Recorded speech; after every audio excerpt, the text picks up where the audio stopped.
Episod 2 Dugaan.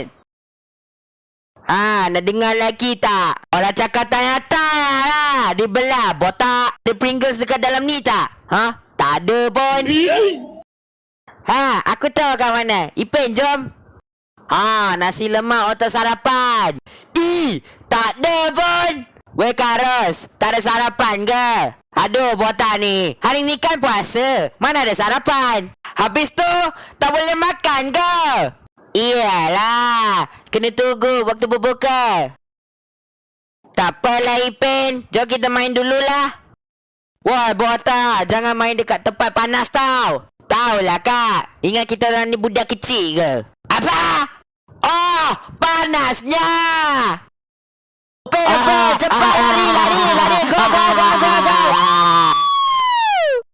Dah menang! Dah menang! Sepak botol. Weh, botak, diam ah! Itulah Raju. Sebab kau yang kita orang kalah. Dai, mana ada? Kamu lah, berat sangat. Hitam betul lah dia ni. Penatnya. Hauslah pula. Sebab korang menang, mari saya bantu korang minum. Baik, bos. Kamu dua kan puasa? Puasa. Alah, tak apa. Orang tak tahu. Betul. Lu punya Tuhan tahu. Nanti lu punya Tuhan marah. Mana boleh main-main? Banyak betul.